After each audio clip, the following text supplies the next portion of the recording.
This is the Real Eyes Recognize podcast. Now your hosts, Dustin Gutkowski and UFC fighter Kevin Holland. Yo, what up? There. What up? What's up, everybody? Suck his. Hey, man, calm down. Hey. Calm down. I'm the one making all the jokes. I was like, those are my favorite videos all time. D said, "Hey, man, calm down. I can't. Down. You know, I can't. I love those videos. It make my day. Man, I appreciate you. Yeah, no, I appreciate you, man. I was cracking up laughing. They're like, "What are you laughing?" I was like, "Have y'all never seen these?" I was just fucking crying laughing. All right, guys, Realize, Recognize here. We have the one and only Den Thomas calling in to be with us. Thank you for calling in, sir. Well, thank you for having me. Can you guys hear me okay? I want to make sure that I could be heard properly. Yes. Oh, yeah, we can hear you. Okay, that's what's up. You sound like a flying pilot on a plane right now. You sound good, my man. Okay, perfect. And that's my man right there. Kevin, you know my son's favorite fighter. He still love you, you know what I'm saying? So okay. Tell him I'm getting better at the wrestling defense too. Yeah. Yes, sir. I'm working it right now and I ain't even supposed to be. Yes, I hear you. Because that's one thing you ain't got to worry about in December. I'll tell you that now. Well, we shouldn't have to, but you never know. I mean, hey, we were just talking to Wonder Boy just a second ago, and when they asked him about the wrestling question, he kind of steered away from it. He did dodge it, you know that, right? You never know. He did? He did. He dodged a little bit. He dodged a little bit. It's all love. You got to be careful, especially for you, man. You got to be careful because Wonder Boy, he'll lure you into a trap, man. He'll make you be friends with him. Yeah. You know what I'm saying? You won't want to hit him. Oh, and no. he'll sneak away with a victory. You got to be careful. You seen what's that? Jermonde Green, or how you say his name? The green guy that plays for the Golden State? Draymond Draymond Green. He hits his teammates, he hits his friends. Man. That's my cousin. Yeah, that's true. That's my cousin. Not above that. I hit you. I ain't got no problem with that. I hit you. We be friends afterwards, but you still get I'm gonna hit you. You know what I'm saying? Unless you're Chimaev, then I might not hit you. But yeah. Touch gloves. But he did say he dodged the wrestling. You know, he did. He goes, "Oh, I'll touch gloves with you, Kev. Oh, we'll be friends." But we said, "What about wrestling?" He's anyways, about South Carolina. But Kevin, man, I got to keep my eye on you, man, because every time I turn around, see a video with you getting into some trouble. So I got to keep my eye on you and make sure that you straight. You know what I'm saying? I can't have you out there getting in trouble. Man, I was up there minding my business, and then I almost got jumped by Wakanda. That's my story. I'm sticking. I know, man. I saw that. I saw Wakanda and them was trying to get you. Even the little bald-headed lady. You know what I'm saying? She was trying to get in your ass. Man. Yeah. She was on it, Dean. She was on it. She gave me that look. Spears started coming out of nowhere. I said, "Oh, man, you gotta be chill out, man." That's what you can't be slapping titties. Lesson learned, you can't slap titties. Yeah, man. I'm gonna learn, Dean. I'm gonna get better at this. I promise. Good. I appreciate that.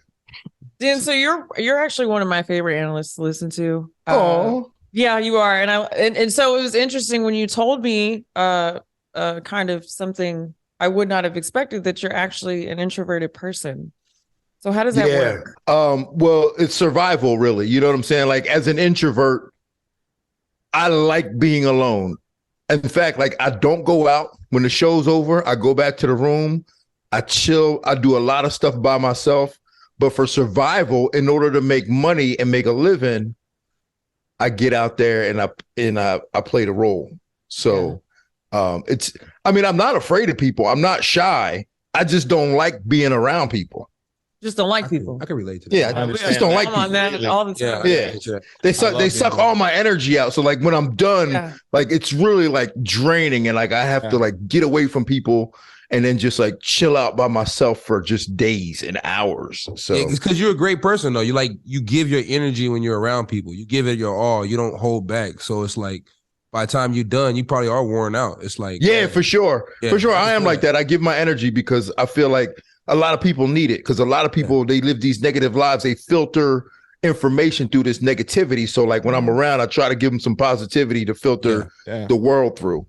Very positive person. I can definitely testimony to that. So when you're by yourself in those moments, is that when you come up with these funny ass videos that you make? Yeah. I mean, it really does work that way. Yeah, it does work that way, where I come up with stuff and go, man, that's kind of funny. Let me try that. Yeah. I mean, I feel like being alone is the best time to explore your own creativity, right? Yeah, and I think that's why I'm such a creative, because I'm always alone. And that's kind of the way I entertain myself and keep myself busy, is creating stuff. So like when I'm not doing that, and like I told you, I make candles and I just do all this other crazy creative stuff just because that's just my outlet. And even when I was fighting, I always considered myself as a creative, like an artist, as opposed to like a competitor or a tough guy. Like I didn't care about hurting people. I just loved being the art of it. No, yeah, That's awesome. I could definitely, I can feel that. I remember when you hit me up back, I was going through my little spell in 2020 with taking the losses and stuff, and you was like, remember, your wrestling isn't what knocked out Jacare from the bottom, and that spoke a lot to me and allowed me to grab back into the mindset I needed to be in to get back to who I needed to be. So, yeah, I can feel that 100%. Yeah, and it takes a while sometimes. The problem with it taking a while is that you're already out there. So we're watching your learning curve, which is not always the best, is that we have to watch you go through these trials and tribulations till you figure it out. But once you figure it out, you're going to get it. You know what I'm saying? Once you figure out, okay, this is my wrestling time. Okay, this is when I can do this. This is when I can do that. And it becomes for you very reliable and high percentage, then you'll be good. But right now we have to watch you go through it. And I know it sucks because it's like, oh man, Kevin, he lost it, but it's just part of the game. Oh yeah. You live and you learn. Yeah. Yeah. Or you learn to live. Yeah. Both. Okay, so I'm actually interested about this candle making. Is this like a company that you have? Like what got you interested in even making candles? No, I don't know what it was. Like it was like during COVID. And again, I'm always doing creative stuff. So like I was like painting and doing all this stuff. And I bought a candle making kit and I was like, oh, this is really cool because I like burning candles, whatever.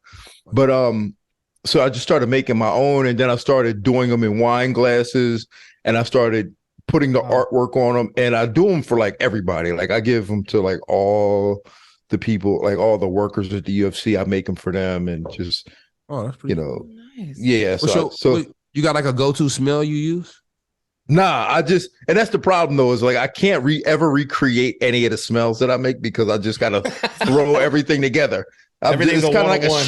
Yeah, it is. It really is. It's like a smorgasbord of what I'm putting together, and I'm like, I don't know what this is, but here's your candle. Oh, yeah. What's the smell? I don't know. You'll find out. Yeah. Each one is just a rare burn edition. it. Yeah. Yeah. That's just awesome. burn it and see what it smells like. Yeah. Smell a little Dean in you. Yeah. Yeah. Don't say that. You have a philosophy about, I guess the way that you would go about life, and advice that you would tell someone else that I guess was wanting to go forward in life. Can you kind of elaborate on that? Well, the thing is, and that was, well, for me, right? Like I never say no to nothing. And that can be an issue for some people. When I go to fighters, as when I was a coach and I would go to fighters and say, hey, you want this fight? And then they start asking, they would cry all year about not getting the fight. And then when I go, hey, I got a fight for you, then they go, how much? Who is it? Where is it? I go, I thought you wanted to fight. Yeah. None of that stuff matters. If you want to fight, do it. So my philosophy in life is just say yes and then figure it out afterwards. So I don't care if I'm ready or prepared. I'm going to say yes, and then I'm going to figure out how to do it. So, yes, which is why I also spend a lot of time alone, because I'm always preparing for stuff. So my other philosophy would be, if I'm not taking advantage of an opportunity, I'm preparing for one. So when an opportunity comes, I can say yes and then just do it. So everybody's like, man, you work a lot. Or I'm always like, I see you everywhere now. It's because, man, I'm ready. And I don't say no. While everybody else is like, I'll think about it. I'll get back to you. I'm like, yo, sign me up, send a ticket. That's how I got on Looking For a Fight in the first place.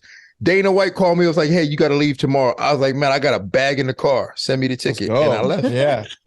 Yeah. I would say you kind of live by that, huh? Yeah, it's funny, man. I started getting chills because last week in our leadership meeting, I was talking about that same thing. I said, man, one of the things that I find that goes through being an entrepreneur that you find in successful people and, unsuccessful, whatever you want to call it, is that Successful people, man, they just do it and they figure it out later. And unsuccessful people sit there and wait. They want to procrastinate. They're like perfect time, perfect opportunity. And then by then that opportunity is gone to somebody else, man. And for me, I'm just like, the answer is yes, I'm going to do it. And then, hey man, I'm going to fuck up along the way. I'm going to make mistakes, but I'm going to learn to keep going. But I'm going to fall forward fast, man. I'm going to just keep going and keep going because I'm still going to be ahead of the guy that's still thinking about it. It's like nobody cares about what you're going to do or what you should have done. It's the guys out there doing it. And I just told him that last week. So you're saying, man, that's awesome. Yeah. Well, and a lot of people go, well, you know, what if it's a bad opportunity? And then, but the reality is this, is if you, first off, you get better at doing that, right? You get better and you get faster at making those decisions and taking advantage of that opportunity. And the better you are at it, the better the opportunities are. So then you won't be getting these bad opportunities. Yeah. Your only good opportunities are coming to you because you done already proved yourself to be a good person and good at what you're doing, and you have value in what it is that you're doing, and you're easy to work with, you know. So like, I don't really get a lot of bad like opportunities coming to me because I've done what I need to do and I've surrounded myself with the right people that when opportunities come, I can trust them. And you attract who you are. So when you're out there doing stuff, people that are like, you're going to surround yourself with bad people. So usually not going to get bad things from bad people because you're going to attract who you are. So yeah, I don't like bad people are like, they see me and are like, get them away from me. Yeah. Makes sense. I like the way you guys put that. Yeah. We're going to church. Yeah, Kevin, that's game. Man, I'm an old head, man. So like, that's my goal really, because, you know, I came up doing this stuff in the 90s and I had to figure all this stuff out on my own. So like now, almost 30 years later, I see you guys coming up doing your thing. So I feel like I owe it to y'all to keep y'all honest and give y'all the game. Oh yeah, you do that too. Yeah, we could do this once a month. Yeah, keep you honest. Coaching sessions. Yeah, we get some candles and some coaching sessions. Yeah. Coaching with the candle. We just light a candle. I'm gonna send one. I'm gonna send one to the show. I'm gonna make one and send one to y'all. Yeah, I like candles. Do you? You gotta send me my own, Dean. I like to burn the candles upstairs when I'm playing my video game. I got you. I'm gonna send you one. Yeah, it seems like every time the candle go out, they start taking off for me. But when the candle burning, boy, I be giving them. I don't even want to go there, Dean. You know, I feel you. I hear you. Well, I be on that game. Let me stop. Yeah. You know what I'm saying? But I do be on that game scoping them down. Dean, I'm just saying, you know. I hear you. Yeah, I'm about to go and play Call of Duty in a little bit. Yeah. You know? This honey thought we was about to go shopping. Skirt. I'm about to go play Call of Duty. Yeah, I catch you on the rebound. On the rebound. That's the only time I score anyways. Yeah. I don't know if this is something that you can share with us, but from your position and what you're doing now in the UFC, is there any just funny story you could tell us about your position or something you've experienced? I mean, that one time DC farted. Tell us about that one time DC farted. Oh, well, DC is a trip, man. Like if you see DC, he is an absolute, I mean, he really is an absolute trip. But you can't trust him, no, man, because he's a cheat. DC will cheat. And so like that, I don't know if there's anything really all that funny that happens, but like DC, but when it comes to DC, that's the one thing that I can say about him. I mean, good dude, but that brother will cheat. And he will cheat every time, and he will find the easiest way. But I love him for it, though, man. Like he's very resourceful, and I love him for it. And I think, and to be honest with you, I think he's one of the best things in MMA right now. You know what I'm saying? In terms of what he's capable of doing. So I love that brother. Yeah, DC's fun. I like DC too. Like a problem. I rely on him for wrestling advice, as we all know. You ain't cheating, you ain't trying, bro. He's trying to get it done. I mean, hey. Oh yeah. We were doing that little show together, and like, you know, it's like DC was like peeping over, looking at your paper. Yeah, looking at your papers. What are you doing? Why? It was like, so, you know, I started catching on, you know, it was like, he told me in the back, he's like, man, just follow my lead. And like, they were like, don't do that. But he kept winning. So I started following his lead, you know, it was like, and I started winning. So yeah, you did the weigh-in show, right, Kevin? Yeah, it was pretty cool. Yeah, I remember when you did that. Yeah, it was pretty cool. It wasn't bad, you know, wasn't bad. And you got good energy, and I know they probably loved that. I'm sure they loved that. Yeah, it was fun. Yeah, you know, I mean, I didn't win the belt, but, you know, it was cool. Yeah. You know, because they said, you know, you get to keep it until you come on the show again. And I knew I wasn't coming back on, so I was like, "Deal." It wasn't that big of a title deal. holder. Yeah. You know what I'm saying? I was like, "It's about to be cool," but it didn't happen. Okay, DC cheated. He does always playing golf. Everything he does, he be trying to take the easy way. Yeah, I try to get him in basketball, Dean, but he been avoiding me. It's okay though. He avoided me on 2K too. It's okay. We're back on that video game once again. You can hoop, huh? Nah, I mean, I got enough to beat DC though. Oh yeah. That'd be a good realized get a hoop game going. Yeah. A podcast. Yeah. He's gonna cheat though. You hoop, Dean? Not really. I try to every once in a while though. I seen an old video of you boxing though. You was looking smooth. Oh yeah. I mean, you know what I'm saying? I tell you, like I came up the hard way, man. You know what I'm saying? Grinding. Yeah. Like I ain't care about weight classes. I ain't care about nothing. I was fighting anybody. Yeah, that's how I like it too. Yeah. Show up. Just show up and like, yo, what y'all got today? That's why I like 85. I don't have to cut no weight. I can eat cookies and burgers and still get it's good. I like 85, but 70 is more professional. So got the reach advantage, a little bit more the reach advantage at 72. Yeah. I mean, the guys got short arms at 85 though. They tall, but they got short arms. I never considered that. Yeah. Yeah, really? And I'm like thinking. I think if I'm not mistaken, I got the longest reach at 85. They got them T-Rex arms. Yeah, it's T-Rex. Let's get them. What are you going to be at the Orlando fight? Are you going to be Yeah, I think we're actually filming a looking for a fight that weekend. Oh, sweet. Yeah. So then we'll probably show up at the fight and try to play like I'm a celebrity, show out a little bit. Yeah. So you, Matt, and Dana, of course, right? Me, Matt, and Dana, yeah. But I love Orlando, man. I came up in Orlando. I actually opened the very first MMA gym in Orlando back in '99. Oh wow. Okay. Yeah. That's pretty cool. Which one? Yeah, I've been around a long time. Is it still open? No, it's not open no more. Oh, I mean, okay. it's long gone, but they had a couple jiu-jitsu spots there, but my gym was the first MMA gym in Orlando. So yeah, full blown MMA. Back in the full blown. Now MMA, they got some big gyms out there and out that way, huh? Yeah, Fusion is. I mean, Fusion's probably the biggest gym out there. That's where all them boys train at. Where's Sanford at exactly? Sanford is down in Deerfield Beach. Okay. Well, and they actually changed the name to Killcliff. Really? Yeah. I go down there and hang out with them sometimes and hang out with like Phil Halls. That's my dog. So, I kick it with him sometimes. And Gilbert Burns, I like Gilbert. So yeah, so they changed it to Killcliff. Yeah, Killcliff. I think that's just a sponsor thing, man. Like for whatever Henry and Greg Jones did, man, they made a lot of good connections. So they have sponsors that really cover a lot of their costs. Oh, that's smart. That's what we do right there. Yeah. We're excited for this. Is a stat card. What are your thoughts on the card? Oh, I love it. I love the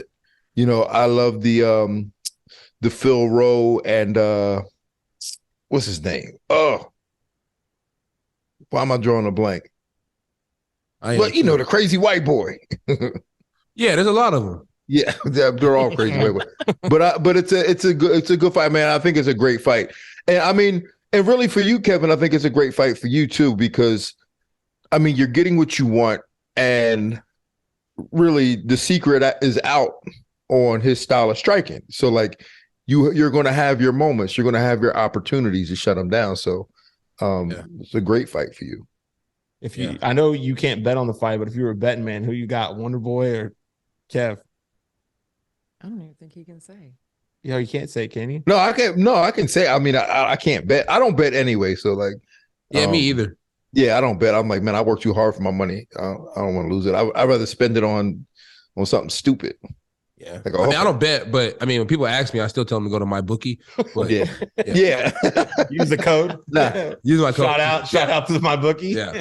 Hey, I went perfect in my parlays last week. Did you? Bet. Yeah, I went perfect, and I didn't even bet. I was one of those times where I was like, well, yeah, there's that new rule, so like we were not going to. I know, but still undefeated on my parlay. That was crazy. No, if I had to bet, I would put my money on Kevin though, because like I said, I just think Wonder Boy's in a place in his life now he's a lot older, and your reflexes and your speed goes and everything goes. I mean, he still can fight. Like, I'm not taking nothing away from Wonder Boy. He can still fight. He's still good. But once you get past that hump, man, and you get over that hill, there's no coming back from that. I mean, Frankie found out the hard way. Man, Yeah, that was tough. Yeah, that was tough. I mean, it was a weird situation for me. I know Chris Gutierrez. Yeah. We go back, and then Frankie's like an idol. You know what I mean? So Yeah, seeing that, I was like, oh man, props to Chris, but damn, like Frankie had to go out like that. That's kind of rough. Just an OG, man. Frankie's just rid of that. When I seen the stylistic matchup, I was like, oh, why? I didn't understand it either, man. I was kind of like, man, they did Frankie a little bit better than this. Like, I knew it. But I mean, at the end of the day, like, there's a lot of guys in that division that would have did Frankie that way. Yeah. You know what I'm saying? Like, Adrian Yanez would have probably did the same thing. Mario Bautista probably would have did the same thing. There was Frankie really had no choice but to fight somebody who was probably going to knock him out. I mean, I wanted to find an older guy or something. I mean, that's probably what they should have did. But like, there's no Dominic Cruz, and Dominic probably would have been like, man, I'm not fighting him. Yeah, you don't have a choice. Yeah, I don't think he had a choice, man. I think that he was like all them dudes in the top 15 were just because Frankie was ranked like 7, so he had to fight somebody in the top 15, and all them dudes would have starched him. Yeah, but it was the New York card. So if you're gonna put Frankie out, you want him to go out on the New York card. But but still, that was it's rough to see the guy go out that way. Yeah, dude's a legend. I mean, and the whole fight was rough. I mean, when you even look at leading up to the knee, like, he was getting hit with everything. I was like, he just couldn't see the punches coming. No, it felt horrible. And Gutierrez is a really fast guy. It was like those kicks that he throws are just very, very. They're hard to see coming as it is. So it's like, that's not fun. I can only imagine. Yeah, so bad for Frank. Yeah. Well, hey man, but he's a legend. He's going to kick ass and everything he does outside, man. That he's actually with my guy Adam Sedlak with the UFC gyms. Is he? UFC Fit. Yeah, UFC Fit. Yeah. UFC gym. I came up in that world. But yeah, he's doing big stuff with them too, man. He's traveling around with them. He's super involved in that. Now, where are you from? Are you guys all you guys right now are in Houston, I bet. Yeah, we're all at this moment. We're in Houston. At this moment, but we all live in Fort Worth. It's great. Yeah, we all live in DFW. What? Y'all drive down? We got no sense. We're we're like let's fucking drive to Houston and do a podcast, even though we all live in Dallas. Yeah, it's probably my fault. I'm in camp, so I come out here to go train with Bob and stuff like that. Oh, I was about to say, like, because wouldn't it be easier to do it in Dallas? It would have been way easier. Got a whole little studio out there and everything. Yeah, we got a whole studio. Leave it to Kev. We had to take it on the road for Kev. We're having fun doing this, but you know what? First and foremost, we want to make sure Kev's in the right spot, right space. He's having a great training camp. I appreciate you guys. Hey man, and so we come down here for our guy. Man, that's love, man, because it's not easy, and for Kevin's sake, like, that's love that he still is able to do his show and stay visible while he's in camp, and that's important. Yeah. And I really enjoy doing this freaking show. Yeah, pretty fun. We're having fun, man. We're meeting some great people. Obviously, this conference, I mean, it's having a lot of fun, and being a part of this journey with Kev and watching him come up.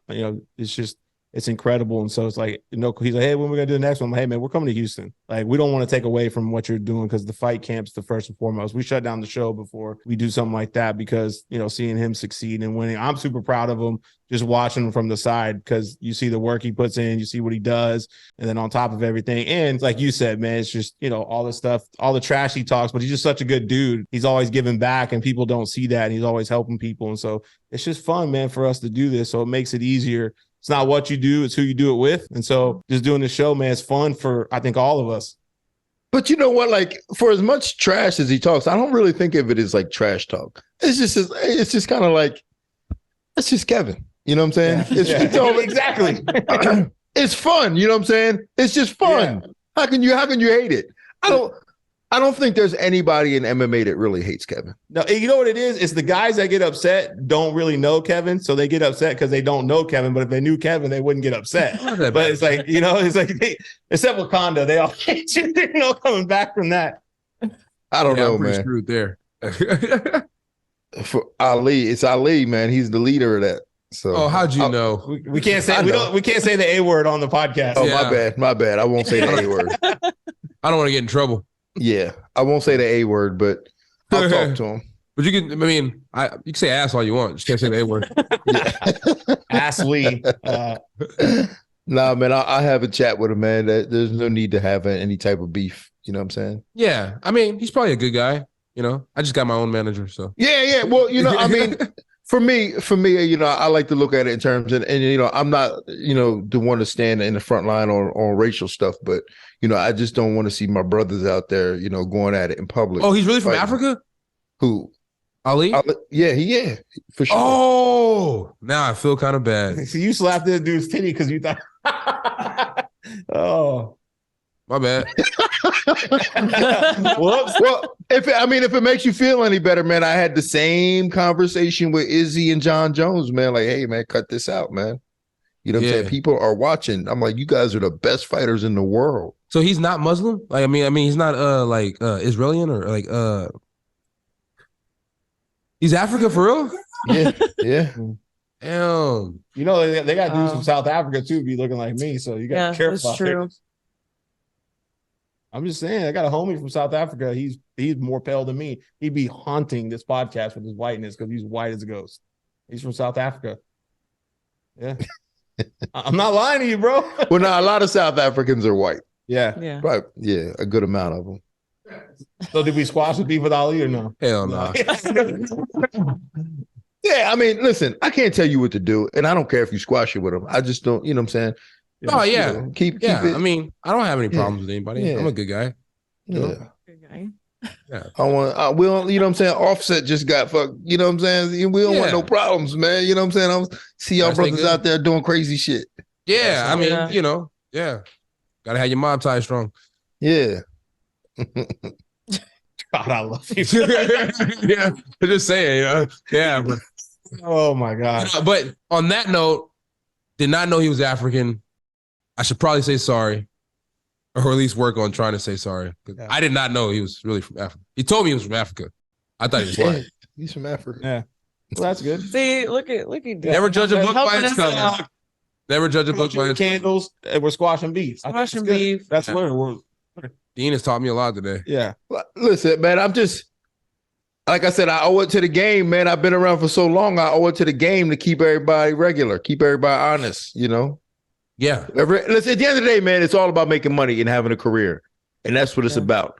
And if having beef is not going to help you make money or have a career, then there's no need to have it. So, but I mean, if you can parlay that beef into some money, Yeah. shit, I'll be right with you. You know what I'm saying? I might be able to, but if you can, let's do it. You know what I'm saying? Let's craft up some beef. You know what I'm saying? He got all the fighters, Yeah. So if he's mad at me, I should always have a fight on deck. Yeah. Or just box his ass. No, don't do that. I mean, I'm already in the wrong because I didn't know the dude was really from Africa. So I'm serious right here. I really didn't know that. He sat up there and told me, and I was like, bro, you're lying. Yeah, but he did in your defense, he did say, like, you want to go talk about this as a man. Nah, still though. Yeah. But Dean, I don't even know what to say now. I feel bad. Nah, don't feel bad. Don't feel bad. It's not like you knew. Don't feel bad. Dean co-signed. He's really from Africa. Yeah. That's good though. That's what you get. It's a veteran in the game. I think that's. I should have asked Dean to begin with. You should have said it. Hey, Dean, where's this guy from? Be proactive instead. Please don't tell me this whole beef is because you said he wasn't from Africa and he was trying to prove it to you, so he brought Wakanda over there to. It's kind of That sounds better. Yeah, I was like, well, they really like a made up country. He was like, they're not. It's like, damn. Oh man. So now I gotta go tell my son Wakanda real. So I mean, it sounds like I'm just all confused around here. Nah, it's all right. We all get there, man. We're no one's perfect. Yeah, it's all right. Things happen. I think that's it, man. I appreciate you, man. I'm a huge fan. I've watched you for a long time. See you just being it's one of the realest in the game and being around and seeing what you're doing, transition into the, broadcasting and the coaching, man. It's fun to watch you and it's fun to listen to you on that because I think you bring a it's like Real Eyes, but a real element to the game, right? No different than what you're doing here. And so I just appreciate what you do, for as a fan of the sport, man. It's cool to see, and I appreciate you coming on here. Appreciate you taking the time, and hopefully we'll see you in Orlando. I know we'll all be out there. Of course, Kev will be, but we'll all be as well. So yeah, I'll be there. See you. Yeah, man. Listen, and this is real, and I'm being 100% honest about this. If you guys need anything, you let me know, because if you are in the game and you want to stay in the game, I'm here to help for all those things. You know what I'm saying? So like, and Kevin, even when you're done fighting and you want to still be around the game, let's discuss it. Let's talk about it, because I'm trying to keep motherfuckers around and keep people with a career. Like, because having a fight career is cool, but like if you want a real career that's sustainable, that you can make money and not have to work a real job, that's really what this is about. So, Yes, and even for y'all, and doing the broad, if y'all need some help, just let me know. Just give me a call. Let me know. I'm all about it. We appreciate you, man. Yeah, we you. hope you and your family have a great holidays, man, and great rest of the week, man. And we'll see you out there in Orlando. Oh, and tell your son I said I appreciate the support. All right, man. No doubt. Stay blessed, y'all. I Appreciate appreciate you. y'all. Thank you. All love.